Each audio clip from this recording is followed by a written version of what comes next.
Time to talk about erectile dysfunction here on the exam room, brought to you by the Physicians Committee. Hi, I am the weight loss champion, Chuck Carroll. So many men suffer from this. Do they have to? Well, to answer that question for us today and to talk about the most popular foods and whether or not they could, in fact, also be contributing to ED is Dr. Robert Ostfeld. Now, he is the Director of Preventative Cardiology at Montefiore Health System up in New York City. And thank you so very much for being here, my friend. Chuck, it's a great honor to be with you here today with the audience, with PCRM. Thank you so much for having me. Oh, it is. I always get giddy when you're on the show because you are a guy that you bring the character with you. You bring great information, but you have this awesome personality too. And so you put that together. And my friend, we are about to make some podcast magic. Well, you're very generous. And after that, I'm never leaving. So. Stick around. It's a marathon. Ever. All right. Here we go. Erectile dysfunction. More men suffer from it than I think a lot of us would really believe, because I think a lot of guys won't even admit that they have it because it's demasculating. So right off the bat, how many people, how common is ED? Well, I think you're spot on. And I think our epidemiology, our measures of it in society probably underestimate how common it is for exactly the reason you're talking about. People, they don't want to talk about it. There's a stigma with it. They may be embarrassed. So I'm with you. But if you look at the studies, about 15% of men between 40 and 59 years of age report some degree of erectile dysfunction. Men in their 60s, it's about 45%, and 70% of men over 70 years of age. So it's pretty common, and I bet we underestimate it, particularly in the younger age groups. And I should say, the way that we're defining erectile dysfunction is the inability to attain or maintain an erection sufficient for sexual performance. And you can get, of course, more specific than that. There's a questionnaire, the IIEF-5 score, the International Index of Erectile Function 5. It's a questionnaire. It's 5 questions. And you get 5 points per question. And if you can pull it up online, it's pretty simple. And if your score is between 22 and 25, that's normal erectile function. And then there are grades mild to moderate, severe erectile dysfunction, the lower the scores get. So there's a fairly easy way to somewhat objectively quantify one's erectile function. But I think you're right. I think it's way more common than we discuss. There we go. And when you think about ED, you just mentioned how the likelihood seems to increase as we get older, right? So you may chalk that up to age. You may chalk that up to, I've been partying too much tonight, right? Too much whiskey, can't do my thing. May be tired. You may just think, well, look, I'm just not into the person. Right. So you have a number of excuses there. But I think that the last thing somebody is thinking when that's happening to them is, well, this could be due to something that I've been eating. How much of this can be tied back to diet? A lot of it can be tied back to diet. You're absolutely right. There's a variety of things that can cause erectile dysfunction. And they kind of lump them into organic causes, meaning like a physiologic cause or medical reason, a psychological cause, anxiety, depression, or maybe drug related. But organic causes are broad, and they're often vascular or blood vessel related, endocrine, like testosterone or thyroid hormone related, and neurologic, because the nerves play a role in that as well. So diabetes could impact it. But vascular erectile dysfunction, or vasculogenic, is the most common reason to have erectile dysfunction. Now, sure, you could be tired one night, maybe you had too much to drink, maybe you're really stressed about something. Those are things that can also impact it, but maybe transient. But vasculogenic erectile dysfunction is the most common organic category of it. And that is largely due to blood flow into the penis. So getting an erection, and blood flow is, of course, related to diet. So getting an erection is a psychological event. It is a vascular event, a neurologic event, and also the endocrine system plays a role. So if there's some kind of like physical or psychological stimulation, then the endothelial cells that line the artery going to the penis secrete some nitric oxide and help the penis dilate, and blood flows into the penis. So you could see if there is an unhealthy diet injuring arteries, injuring endothelial cells, that could meaningfully impact erectile function. And so the blood flows in, and then it goes into these venous sinuses that slowly fill and engorge the penis. And then when that happens, they engorge, they grow, and they hit up against some fibrous tissue, making it hard for the venous blood to drain. And so when that happens, the penis stays hard, and you're able to have a sexual act. So anything in terms of blood flowing into the penis or blood flowing out of the penis, if there's a problem with that, that can cause erectile dysfunction. Now, in terms of diet, we know that diet significantly impacts blood vessel function, whether it be in a positive or a negative way. And the artery to the penis isn't immune to that either. Atherosclerosis or vascular disease is a systemic disease. It affects the blood vessels in our heart, to our brain, and also to our penises. So what we eat profoundly can impact our erectile function over time. And there certainly are some small randomized controlled trials where they put people on a Mediterranean style diet versus just kind of general recommendation in a Mediterranean style diet, having more vegetables, more fruits, more whole grain, and they saw improvements in erectile function over time. So diet plays a very important role in this.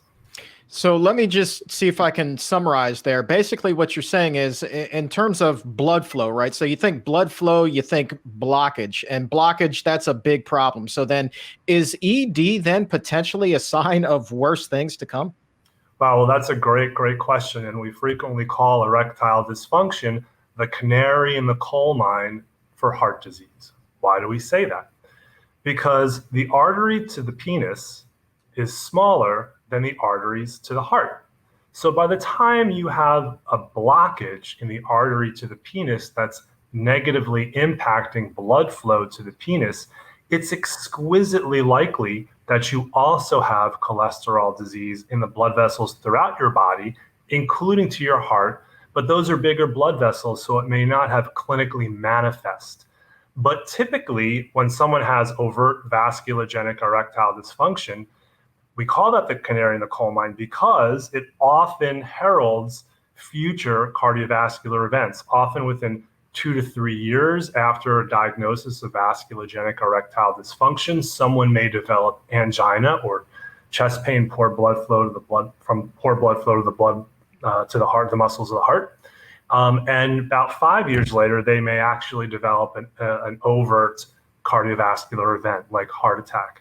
So you're absolutely right. Diet impacts blood vessel function. Diet impacts erectile function. Erectile function is the canary in the coal mine for cardiovascular disease or heart disease. These are all tied together. It's a common theme. And I think that in terms of ED, right, the way that I'm understanding it basically is it can happen to anybody at any time, basically for any reason, right? Be it psychological, you could be thinking about something else and, well, it's just the bucket of cold water in there, right? So at what point, though, should somebody become concerned? Like what frequency, if it's happening more than a handful of times? Yeah, I think so. I mean, it's hard to define that precisely. But if you don't have like an overt reason for it having happened a couple of times, like you haven't slept, you don't have maybe you drank too much, like you were saying, maybe you're super anxious about something.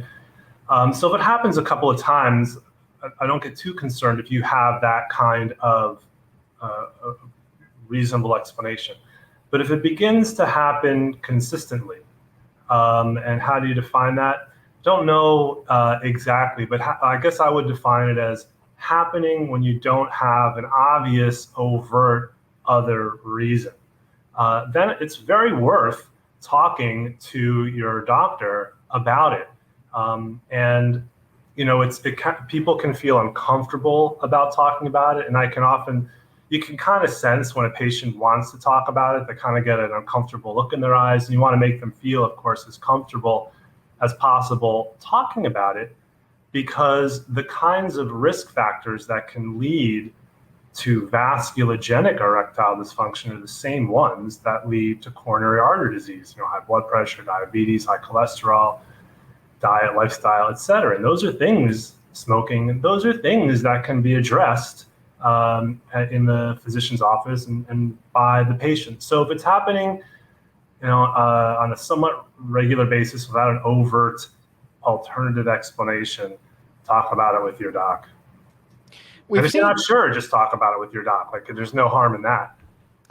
So here's an interesting, just from a lay perspective, right? From the patient perspective, bringing that up can be one of the most difficult conversations ever. It is emasculating. It can be embarrassing. You just don't want to do it. But is it as embarrassing from a doctor perspective? Is there any reason in your eyes that the patient should be shy about talking about it? No, it's actually like kind of a bummer to me when patients don't bring up stuff that's an issue for them.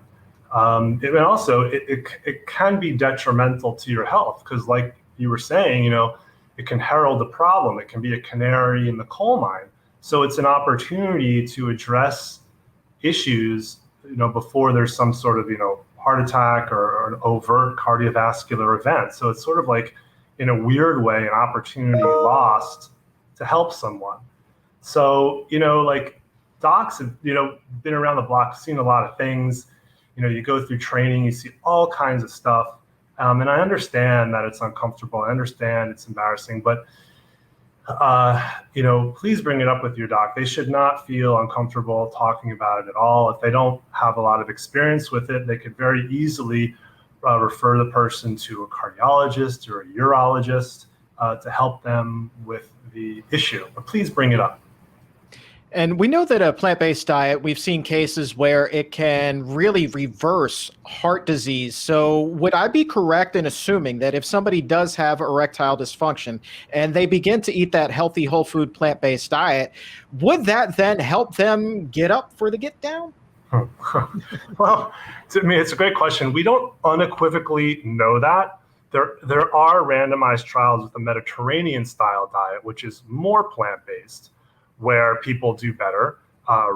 Stopping smoking, they can do better. Losing weight in randomized controlled trials, they do better. Exercise is helpful. All those things are helpful for health in general and also for erectile function. But whether a fully plant-based diet can reverse it, we don't honestly know the answer to that. My hypothesis is yes. And I base that on extrapolating from data of the randomized Mediterranean by Esposito, the Mediterranean style diet trials where that helped. And of course, it's more plant-based. And your group, PCRM, did a wonderful study comparing a plant-based diet to a Mediterranean style diet. And they saw that on a plant-based diet, people lost more weight, their cholesterol fell more, blood pressure fell more in both groups, but more so in the Mediterranean arm. So there's benefits in both, but seemed like overall more benefit in the plant-based arm. Now, erectile function wasn't an endpoint in that study that I recall, but and you can extrapolate from other data that consuming more plant-based nutrition under the umbrella of a Mediterranean-style diet might be helpful. For example, in the PREDIMED trial, which is a randomized controlled trial of people at risk for cardiovascular disease, but didn't have overt cardiovascular disease, probably enriched for erectile dysfunction. And they were randomized to a Mediterranean-style diet versus basically a Western-style diet. And those randomized to the Mediterranean-style diet did better long-term. They did an a priori defined post hoc analysis of that study, and they found that those who ate more plant-based nutrition under the umbrella of a Mediterranean-style diet did better, had lower mortality. So one could hypothesize that based on that, it's probably also helpful for erectile function, but that's a hypothesis. So I think it is better. I have patients who go plant-based and then tell me, one guy said he was a rock star in the bedroom. So it's anecdotal. I can't unequivocally tell you. And we're about to launch, hope very soon, a randomized trial, short-term study looking at the impact of dietary pattern on erectile function in young, healthy men. So we'll see. We're going to look at a plant-based diet versus an animal-based diet, and we'll see what we find. Tell you a funny story. In the documentary The Game Changers that came out a few years ago, there was this scene where they were looking at 3 college-age athletes, and they were basically looking at them for the strength and length of their erections at night when they were sleeping, right? And so I'm sitting there, and a bunch of us from the office went and we screened this movie at a theater. And I'm sitting next to this one woman who, when this first happened, she's like, oh my God, she's like, turns away, she's embarrassed. And then they get to the results showing the gentleman who ate the whole food plant-based diet for dinner, did a little bit better, at night. It was a little bit firmer, lasted a little bit longer. And then oh my God, went to, oh my God. So it's if you all in the tone. I'm telling you, man, I'm telling you, that's a great documentary. If you haven't had a chance to see it yet, I highly recommend it. Dr. Ostfeld, before I let you go, I spent some time on Google before we hopped on here together today. And I was looking, I said, well, what are the most popular foods that we here in the US are eating? And I came up with 10 of them. And if you don't mind, I was hoping we could just kind of go down this list and you could give me the thumbs up, thumbs down as to whether or not these foods could contribute to ED. Okay, sure. All right, let's start with number 10, the burrito. I'm assuming that, with a burrito, we're talking about a lot of animal-based food, like a lot of meat and cheese and sour cream and that. So from my mind, and you could extrapolate, I saw The Game Changers, awesome movie, recommended to everyone, and some of their work helped influence our study. And Dr. Aaron Spitz, the urologist in that movie, is going to be part of our study. So even extrapolating from that, to me, that's a thumbs down. Next one, donut. Could a donut contribute to ED? Yeah, it's hard to find a situation where donuts are helpful, so I'm going to give that a thumbs down as well. Number 8 on the list, the good old-fashioned peanut butter and jelly. I'm a little more mixed on that one. Peanut butter, if you just have a nut butter, without all because sometimes you get it and it's got all this other stuff thrown into it, but sometimes it's just a nut butter. And it could be, maybe it's on whole grain bread, with a little bit of the jelly. Maybe that's sort of kind of even, but I'm sort of being super optimistic. I can't imagine that the average peanut butter and jelly sandwich is like that. There's probably a lot of white bread and a ton of the sugary jelly, and not the more healthful nut butter. So I'm going to give that like a sort of thumbs down, like 45 degrees down. 45 degrees. Okay. Here's a one. Number 7. Can you get the blue box blues in the bedroom? Good old fashioned macaroni and cheese. What say you? I say thumbs down. Super fatty cheese, and white carb, simple refined carb pasta. Ice cream, milkshakes, the dessert menu. Thumbs up, thumbs down for ED. Thumbs down. if honestly, from my hypothesis is, although this would be weird, like if you're on a date and there may be something happening later, you might want to have a salad as part of your dessert. Now, I don't know if that will impact anything in other ways, but to me, that would seem to be stacking the odds the best in your favor, myopically, just from an erectile function standpoint. Gentlemen, be sure to listen to your doctors. A lot of irony in this one. Number 5, the hot dog. Oh, yeah. Well, that's definitely part of the erectile dysfunction starter kit. The highly processed meats, I do not think, that to me is like 2 thumbs down. Fried chicken comes in at number 4. It's like kind of a bummer. Like I'm sort of hoping that one of these things will be at least sort of neutral, but I would fried chicken, I would say is a thumbs down. Number 3. I'm not sure that this is going to get any better. Number 3, French fries. Yeah, I'm just gonna just stay like this, and I'll change if I need to. All right, number 2, hamburger. Any changes? No changes from my standpoint. I mean, you could talk about the saturated fat, the heme iron, the new 5GC, the cholesterol that's in it. Whatever, like maybe if they put, I don't know, sometimes people put mayonnaise on their hamburger, the white bread bun. So for me, that is a hands down. And the number 1 most popular food in America, pizza. What say you, Dr. Ostfeld? Thumbs down, but shocker. But it's funny. Like the fellows where I work at Montefiore, they have this EKG conference every week, and they get pizza. Comes when they have the EKG conference, sort of like kind of incentivizes them to come to the conference. But I made sure that one of the pizzas is vegan.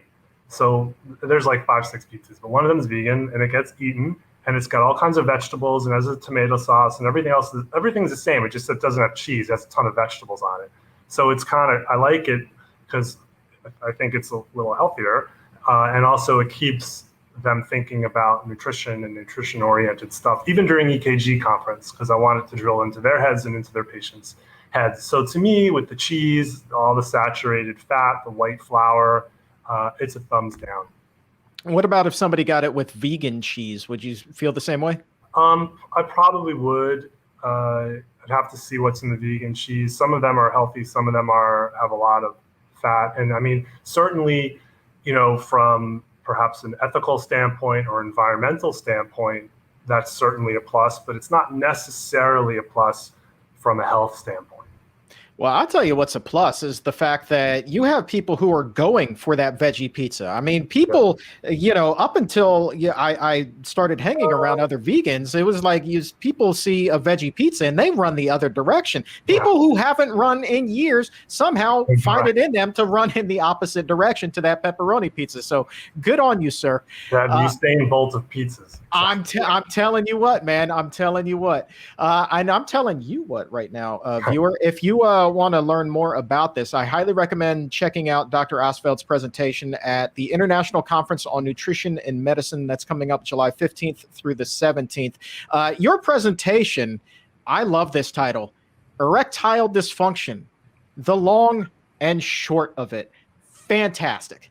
Oh, well, thank you. You're very generous. It's been interesting, preparing for the talk. Get to learn a lot, so I'm excited to share the information. Absolutely, and I'm sure you're going to go far more in depth on things than you and I got an opportunity to discuss here today. Indeed. All right, so here's the deal. You can save your spot for that presentation and the entire conference, July 15th through the 17th, by heading over to pcrm.org/ICNM. And just for you, we have a promo code you can use to save $50 off the cost of registration. Just use exam room, one word, when you register to save $50 when you save your seat for ICNM 2021, July 15th through the 17th. Dr. Rob Ostfeld, thank you so very much, my friend. You are amazing as always. Well, you're incredibly generous. I love being here with you, and I love that conference. It's phenomenal, and in person, it's terrific. It's the highlight of the year. So, and I'm sure it's going to be amazing remotely as well. So, thank you so much for having me. My pleasure, my friend. We'll talk again soon. If your health IQ is a couple of points higher than it was a few minutes ago, go ahead and like this video or subscribe to the YouTube channel. And to take it even higher, head over to Apple Podcast or wherever you get your favorite shows. Look for The Exam Room by the Physicians Committee. Hit the subscribe button there as well and help to make your world a healthier place.